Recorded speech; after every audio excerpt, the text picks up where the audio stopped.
태양아 멈추어라. 태양아 멈추어라. 제가 이런 설교 제목 잘 안 합니다. 제 설교 제목의 패턴이 있는데 워낙 강력하기 때문에 그냥 오늘은 제목을 태양아 멈추어라 그렇게 했어요. 여호수아는 어떤 사람인가? 여호수아는 이스라엘의 역사를 논할 때 빼놓을 수 없는 괄목할 만한 사람이 여호수아입니다. 위대한 인물이죠. 광야 40년 동안 모세와 함께 이스라엘 백성을 이끈 인물이었고 요단강을 건너서 가나안에 입성했어요. 우리가 말로는 쉽지만 요단강을 건넌 것 자체도 위대한 일이고 가나안 땅에 들어서서는 가나안 정복 전쟁과 그리고 영토 분할 사사기 말씀을 보면 그 이름만 기억해도 믿음을 지킬 정도의 신앙적 영향력이 있는 인물이 여호수아였습니다.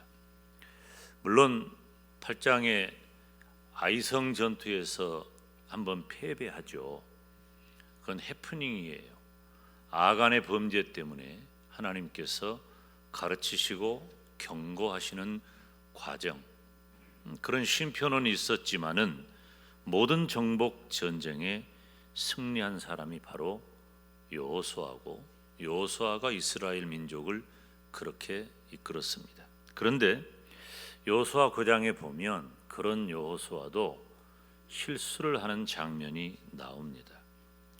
하나님께서 이스라엘 백성들에게 어떤 명령을 내리시냐면 너희들이 가나안 땅에 들어가면 가나안에 살고 있는 그 거민들을 다 죽여라, 쫓아내라, 없애라 그랬어요. 왜 그랬을까요? 하나님 왜 이렇게 잔인한 명령을 하실까요? 믿음 때문입니다.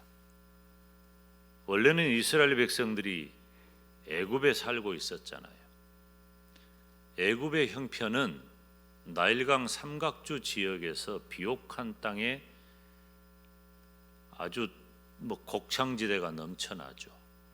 그리고 세계를 이끄는 물질 문명, 군사, 외교, 살기 좋은 곳은 애굽이에요. 그런데 하나님께서는 그의 백성들을 애굽에서 살지 말아라. 가나안 땅으로 가라. 젖과 꿀이 흐르는 땅이라고 표현은 되어져 있지만 물론 지역에 따라서 그런 것이 없는 것은 아니에요. 그렇지만 애굽하고 비교해 보면 그렇게 호감이 가는 지역이 아닙니다. 그럼에도 불구하고 애굽 땅에 들어가라고, 애굽 땅에서 나와 가나안으로 들어가라고 한 것은 애굽은 사람이 살기 좋을지는 몰라도 하나님을 섬기기에는 적합하지 않아요. 우상 때문입니다. 그래서 하나님의 택한 이스라엘 백성은 하나님만 섬겨야 되기 때문에 이스라엘 백성을 들어서 가나안 땅으로 옮기기를 원하셔요. 그것이 출애굽 사건입니다. 가나안 땅에 들어가 살 이유는 딱 한 가지예요. 하나님만 섬기며 사는 믿음 때문입니다. 그런데 그곳에 가나안의 거민들이 있어요. 이 사람들은 뭐예요? 다 우상 섬기는 자들이에요. 그래서 그들과 섞여 살면 혼합주의 되는 거예요. 혼합주의는 안 돼요. 지금도 마찬가지입니다. 그러니까 다 죽이고 쫓아내라고 한 거예요. 그런데 예루살렘 근처에 기브온이라고 하는 족속이 있습니다. 가나안 족속 가운데 이 기브온 족속이 가만히 보니까 요단강을 건넜다든지 여리고성을 무너뜨렸다든지 이런 이스라엘의 소식을 듣는데 자기들도 죽을 날이 얼마 안 남았거든. 그래서 꾀를 쓴 거예요. 멀리서 온 사람처럼 꾸며가지고 여호수아 즉 이스라엘과 화친을 맺습니다. 그런데 화친을 맺은 것을 여호수아가 신실하게 지킵니다. 뭐 때문일까요? 아무리 화친을 맺었어도 속였으니까 죽이면 그만인데 여호와의 이름으로 한 약속이기 때문에 여호수아와 이스라엘은 신실하게 기브온과의 화친을 지킵니다. 이렇게 되니까 가나안 거민들이 위협을 느낀 거예요. 지금 여리고를 타고 쭉 올라왔기 때문에 이제 여리고 이스라엘의 남부 지역에 있는 가나안 거민들이 위협을 느껴서 이 기브온과 이스라엘 민족이 화친하게 되니까 위협을 느껴 두려움을 가진 거예요. 그래서 그들이 남부 동맹군을 형성해서 이제 너희들이 이럴 수 있느냐? 너희들이 이스라엘하고 짝짝꿍을 해? 그리고 기브온을 치려고 한 거예요.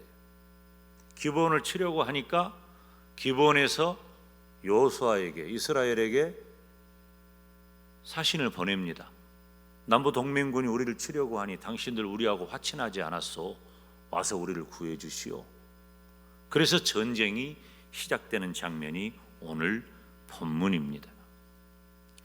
10장 6절 말씀을 보면 우리가 함께 읽습니다. 기브온 사람들이 길갈진에 보내어 여호수아에게 전언하되 당신의 종들 돕기를 더디게 마시고 속히 우리에게 올라와서 우리를 구조하소서. 산지에 거주하는 아모리 사람의 왕들이 다 모여 우리를 치나이다.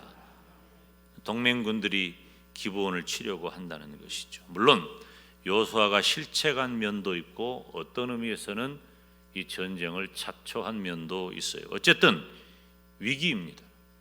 기브온에게도 그렇고 이스라엘에게도 전쟁은 썩 좋은 일이 아닙니다. 그렇다면 도대체 여호수아가 실책했다 하더라도 이 자초한 위기의 전쟁에 대한 하나님의 뜻과 계획은 무엇인가?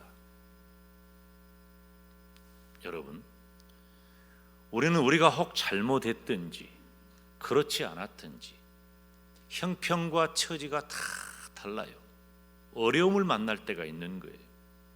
오늘 예배에 오신 여러분들 중에 각자 당한 형편과 처지가 있어요. 그 중에는 어려움도 있단 말이에요. 나에게 어떤 상황이 생겼을 때 예수님을 믿는 성도가 취해야 할 태도는 매우 중요한 것 한 가지가 있어요. 이건 제가 늘 하는 방식이기도 합니다. 뭐 때문에 이런 일이 일어났느냐고 자조하고 원망하고 불평하고 누구 탓하는 것이 아니라 이런 상황이 하나님의 뜻은 무엇일까? 하나님의 계획은 무엇일까? 여러분, 예수님을 믿는 성도도 어려움을 만날 수 있습니다. 내가 잘못해서 만난 어려움일 수도 있고 시대적인 상황 때문에 만난 어려움일 수 있어요.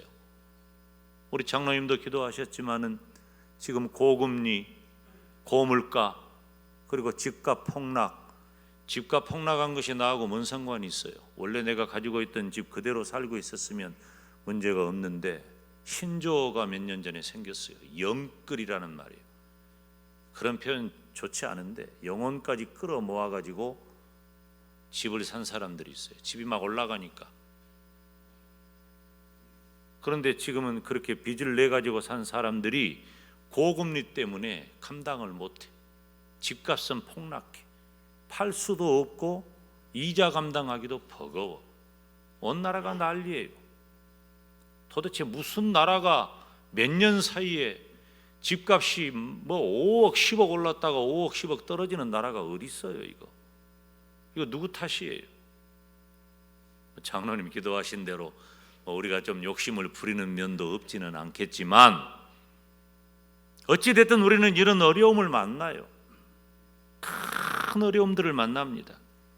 이럴 때 우리들의 태도는 뭐냐면 하나님의 뜻이 무엇이고 하나님의 계획이 무엇이냐, 이 믿음의 자세입니다.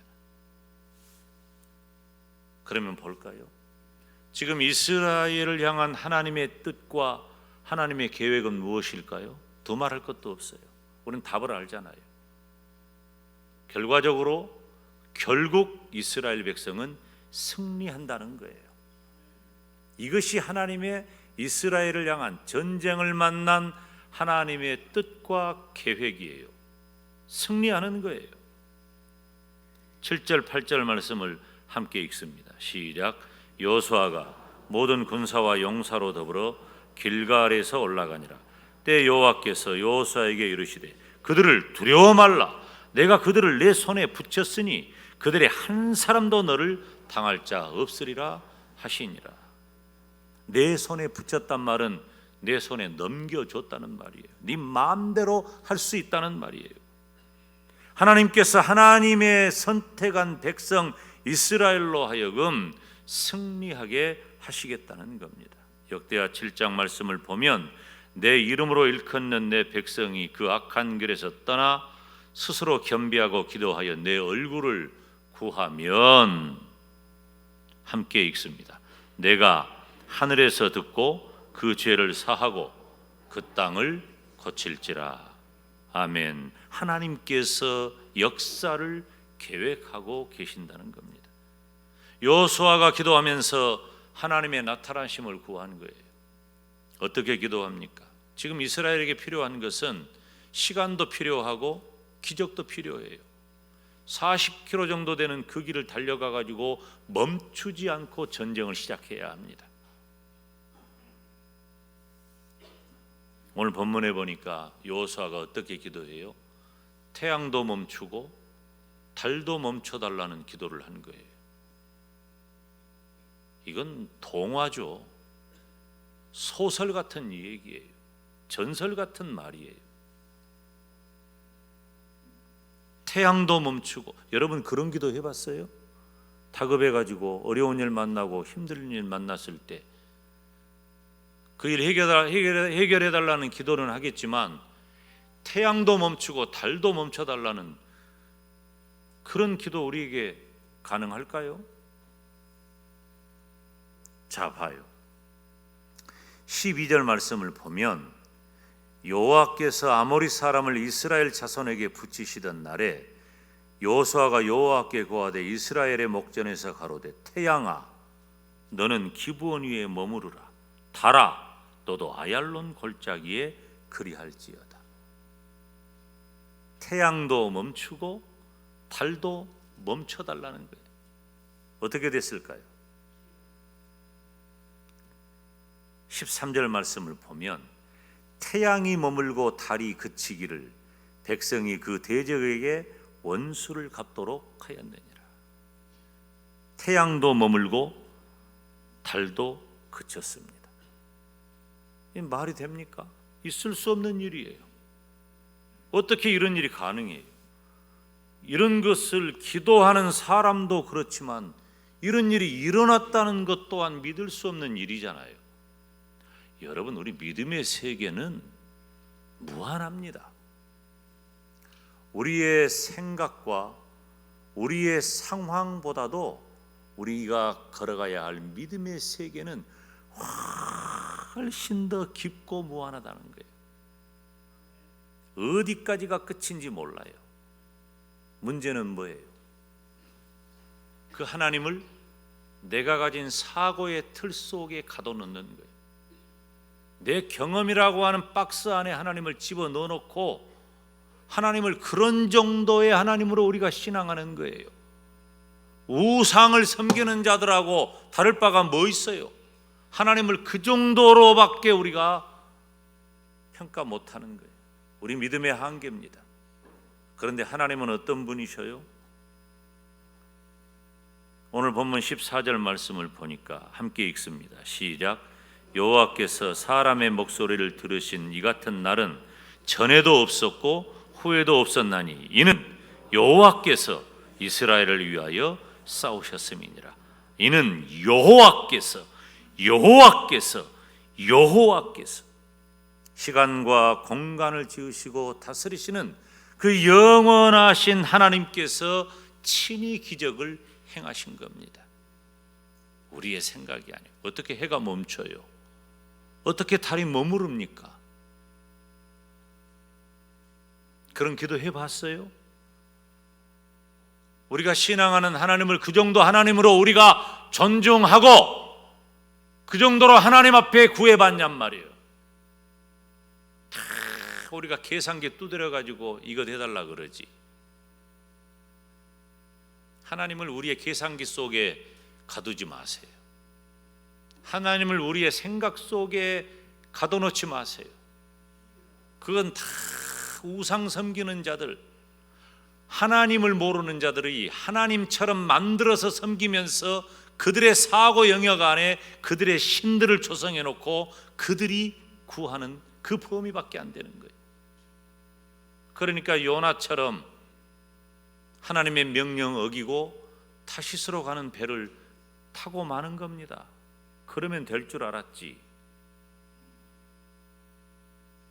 바닷속에 던져버리면은 물결은 잔잔해지고 자신의 생명은 끝날 줄 알았지.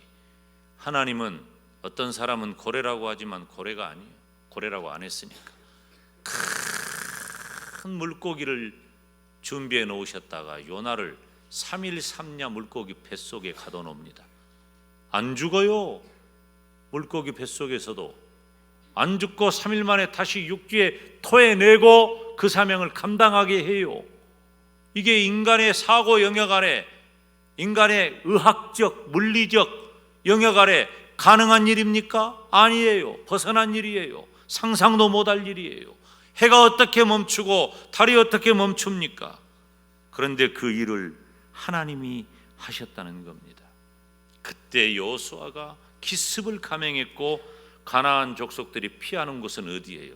자, 보세요. 성경에 보면은 벳호론 골짜기로 피했다 그랬어요. 그것은 바로 그들이 섬기는 우상의 집입니다. 벳호론. 바로 그때 하나님이 어떻게 하셔요? 니들이 우상 섬기는 대로 피해야 어떻게 하십니까? 큰 우박을 내리셔서 가나안의 군사들을 다 죽여버립니다. 그 장면이 11절에 이렇게 기록합니다. 함께 읽습니다. 그들이 이스라엘 앞에서 도망하여 베도론의 비탈에서 내려갈 때에 여호와께서 하늘에서 큰 덩이 우박을 아세가에 이르기까지 내리우심에 그들이 죽었으니 이스라엘 자손의 칼에 죽은 자보다 우박에 죽은 자가 더욱 많았더라. 하나님이 다 죽여버린 거예요. 사람이 할 일보다 하나님께서 하신 일이 훨씬 더 크고 많아요. 사랑하는 여러분, 지금 여러분은 전쟁을 만난 기브온 족 같습니까? 아니면 그들과 그 연합군과 맞서 싸워야 할 여호수아와 이스라엘 백성의 형편입니까? 어떤 상황이든지 우리는 다 각자의 문제를 안고 있어요. 더구나 지금 온 세계와 한국 교회는 엄청난 영적 전쟁과 위기 가운데 있습니다. 우리가 문제인 거예요. 교회가.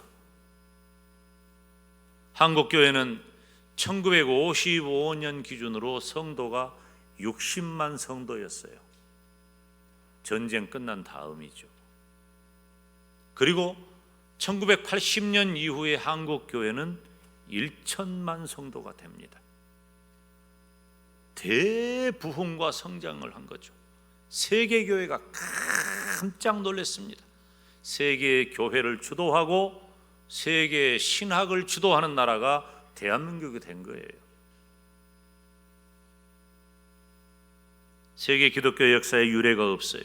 그런데 어느 순간에 성장은 정체되고 마이너스 성장이라는 말이 나오더니 지금은 쇠퇴하고 있다는 표현이 더 어울리게 되었어요. 더구나 세계를 휩쓸고 있는 이 코로나는 인류에게 있어서도 무섭고 슬픈 일이지만 그보다 더 힘든 건 뭐냐면 영적인 문제예요. 바로 믿음의 문제인 거예요. 지금 우리가 만나는 여러 가지 상황, 우리 장로님 기도하신 내용을 포함해서, 코로나를 포함해서, 그런데 진짜 문제는 뭐예요? 여러분, 지금 이런 정도 상황은요, 지금 오늘 예배에 참석하신 젊은 세대들은 이해하지 못하겠지만은 50대 이상 정도만 된 분들은 그보다 더 어려웠어요. 객관적인 자료로 볼 때, 삶의 질로 볼 때.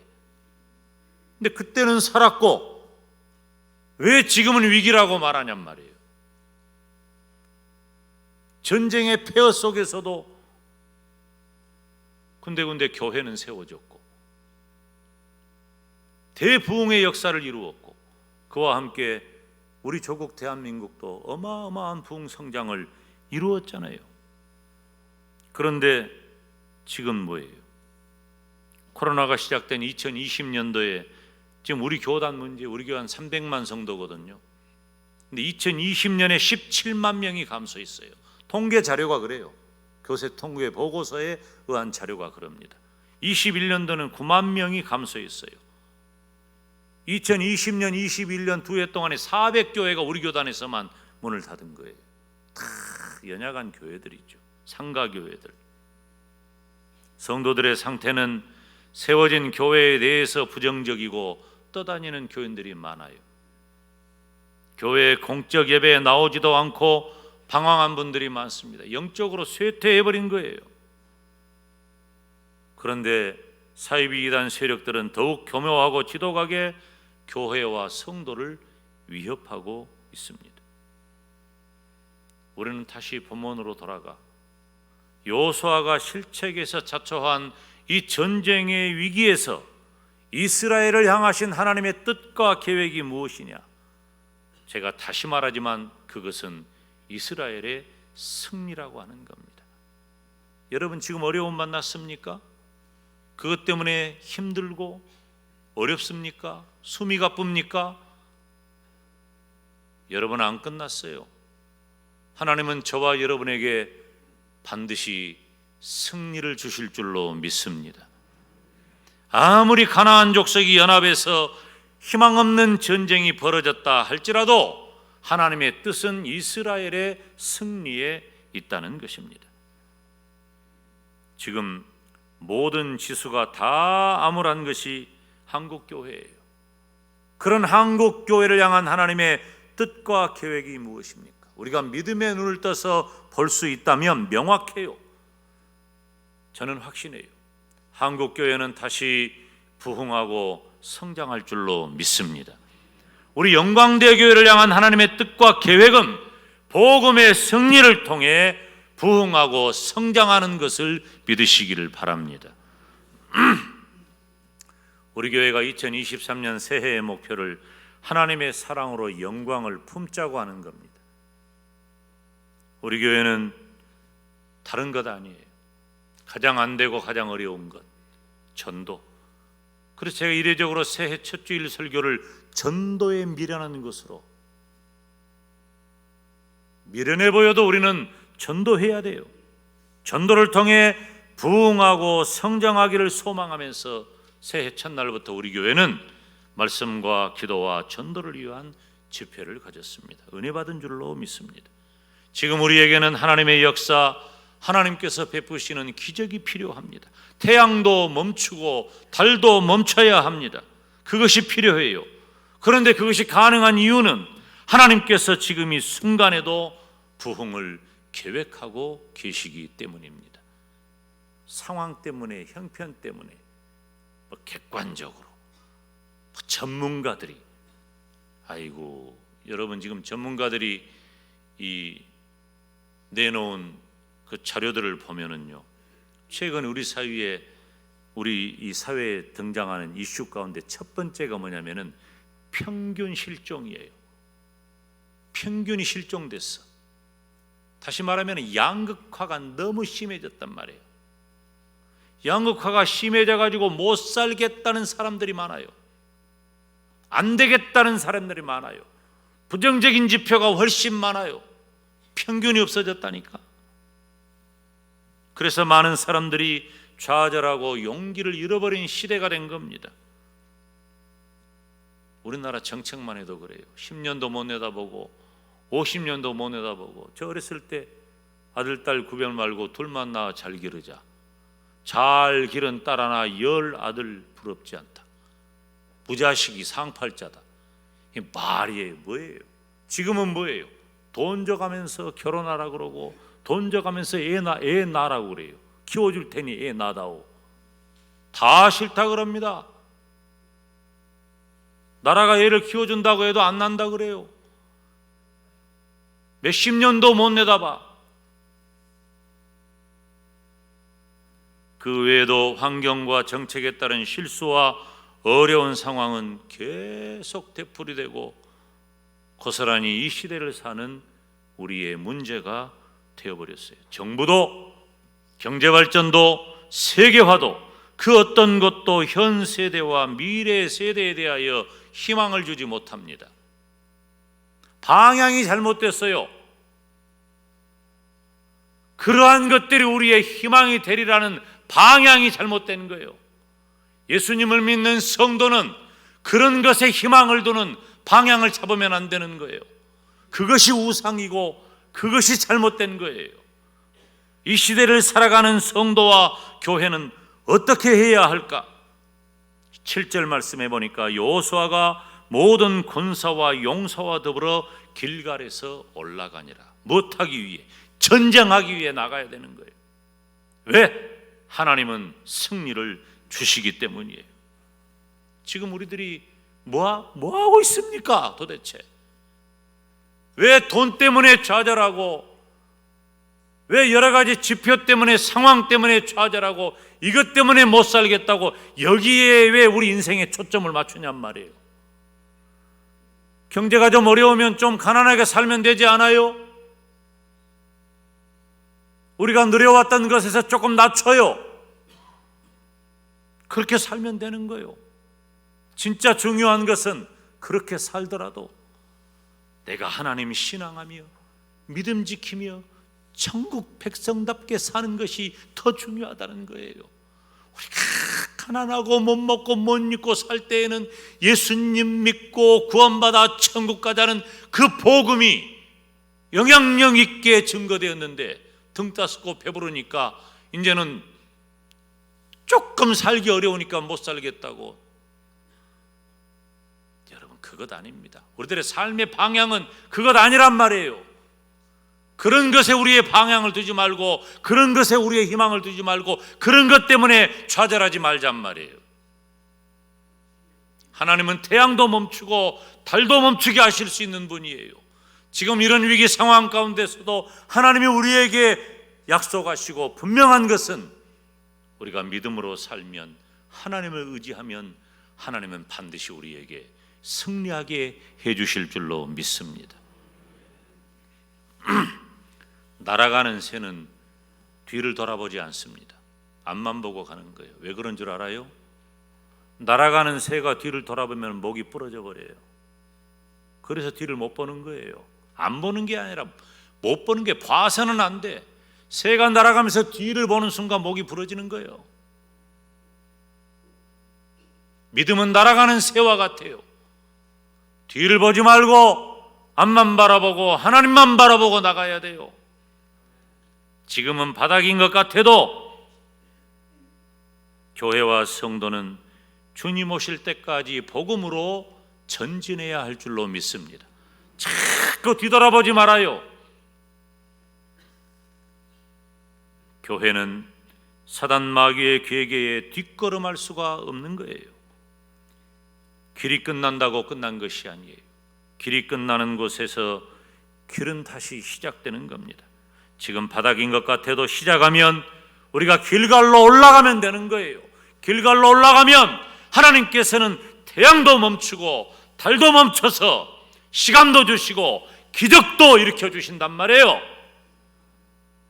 근데 왜 안 된다고 하고 그까짓 것 때문에, 내 삶의 형편 때문에, 환경 때문에 좌절하냔 말이에요. 제가 몇 년 전부터 한국교회 왜 개척교회 안 하냐? 개척교회 해야 된다. 개척교회 해야 된다. 신학생들이 개척을 안 해.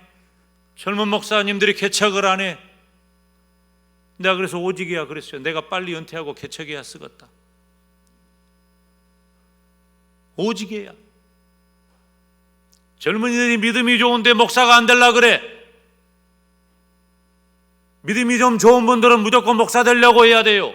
나이 든 사람들도 나 늦었어도 목사가 되겠다고 먹는 것, 생활하는 것, 내가 부귀영화 누리고자 하는 것 다 접어버리고 이름 없이 빚도 없이 목사 되겠다고 신학교 가야 된단 말이에요. 이런 말하면은 아이고 또 목사님 물정 모른 말한다고.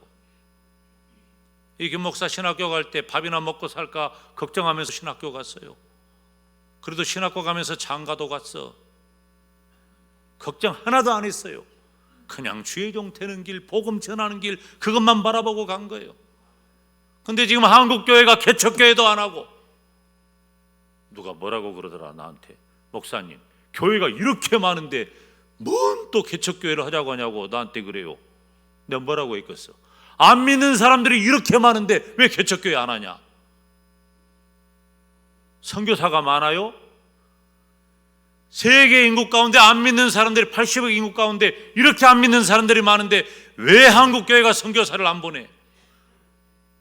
신학교도 가고 목사도 되고 교회도 개척하고 선교사도 보내고, 우리가 해야 할 일은 뒤돌아보면 안 돼. 목 부러져요. 앞만 보고 나가야 된단 말이에요. 지금 우리가 해야 할 일은 뭐예요? 전도예요. 전도. 나 계속 전도 설교할 테니까 여러분들이 마음 바꾸는 게 더 빠를 거예요. 버텨봤자 계속 저는 전도하자고 할 거예요. 하나님께서 반드시 전도에 미련한 것을 통해 우리 교회의 부흥과 성장을 주실 줄로 믿습니다. 이 거룩하고 복된 일에 온 성도가 마음이 하나 되시기를 주님의 이름으로 축원합니다.